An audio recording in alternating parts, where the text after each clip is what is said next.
Hello, scholars. My name is Dr. Kerris Dillon, and the goal of this channel is to make academic subjects easier to understand. If you haven't already done so, please click the subscribe button and the like button so I can continue making the videos that you want to see. In the last video, we looked at dissociative identity disorder. In this video, we're going to look at dissociative amnesia. So let's begin. If you are a fan of soap operas, I'm sure you've probably witnessed your favorite star falling down some sort of elevator shaft, hitting their head, and getting amnesia. In the soap opera, many times the word amnesia is used incorrectly. Amnesia doesn't necessarily mean losing one's whole memory, including all information about oneself, including one's name. When a person is diagnosed with dissociative amnesia, they will have the following symptoms. A. The individual has trouble recalling traumatic information about themselves that is not the same as typical forgetting. B. The symptoms of dissociative amnesia tend to cause the individual distress in their schooling, work, or with interpersonal relationships. C. The person did not have this dissociative amnesia because of any medications or drugs that they've taken or because of a medical condition. And D. The symptoms were not caused by somatic symptom disorder, mild or major neurocognitive disorder, acute stress disorder, or PTSD. For coding purposes, clinicians will want to distinguish between dissociative amnesia without dissociative fugue or with dissociative fugue. If the individual has dissociative fugue, they will experience a wandering in which they don't know where they're going, or purposeful wandering where they attempt to get somewhere and can't make it. In persons without dissociative amnesia, they will be able to recall past events that are stored in their memory without problems. Now, with dissociative amnesia, there has been damage neurobiologically or through some type of toxicity, which can be potentially reversible because the memory is somewhere in long-term memory. So at certain points within these individuals' lives, they can begin to have these memories again. And this is not the same case with something that's called permanent amnesia. This is where they cannot get long-term memories to be restored. Most individuals that experience dissociative amnesia have localized amnesia, in which a certain memory within a certain period of time cannot be recalled. This may consist of a significant traumatic event or a period of time where there may be child abuse or someone was involved in military combat. Some type of very stressful or traumatic period of time is most likely to be the period of time that they cannot remember. Now, with selective amnesia, the person is able to give some details of the traumatic or stressful time period, and that's what makes it called selective amnesia. Generalized amnesia is when a person completely loses their memory for the whole of their life, but this tends to be extremely rare. The person may even forget who they are and what they do.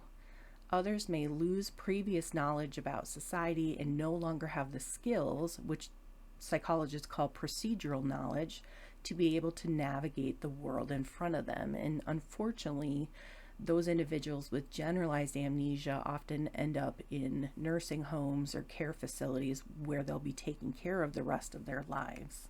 With individuals that have generalized amnesia, they tend to be found because they have this symptom of wandering, and eventually they will, come into contact with police and eventually end up in psychiatric service. Those that have fought in stressful combat or have been sexually abused as individuals, these are the people that are most likely to end up with generalized amnesia. Not always, but in most circumstances, yes. Those individuals that have dissociative amnesia tend to only be partially aware or not aware at all that they're having these memory deficits. Persons with localized amnesia may become frustrated or not want to talk about their memory deficits. That's very normal. Now, systematized amnesia means The person will lose their memory given a particular person or relating to their family or relating to some type of sexual abuse. So it's in the context of all the people involved or one person that's involved. It's very systematized, as the title explains. Continuous amnesia means the individual will forget each new activity as it is being done. And again, those are very, very rare, but it's also a situation where the person is going to need full long-term care. It is very difficult for individuals that have dissociative amnesia to form interpersonal relationships with others. Some individuals with dissociative amnesia will have flashbacks, and because of those flashbacks, they may self-mutilate, partake in high-risk behaviors, or even attempt suicide. It is often seen that people with dissociative amnesia will suffer from depression, auto-hypnotic brain symptoms, and depersonalization. Some sexual dysfunctions are also seen with this population of individuals. Within a year's time, there are 1.8% of individuals that struggle with dissociative amnesia. Amnesia tends to happen very suddenly for most people, whereas localized amnesia can take place within hours, days, or longer. Sometimes dissociated memories will come back years later after the combat, sexual abuse, or other extremely stressful event. Dissociative amnesia has been known to take place in children, adolescents, adults, and even the elderly. When interviewing someone with amnesia, children are definitely the most difficult to understand and to eventually diagnose. When interviewing children, it's important to gain information from a variety of sources, including like therapists, teachers, parents, caseworkers, etc.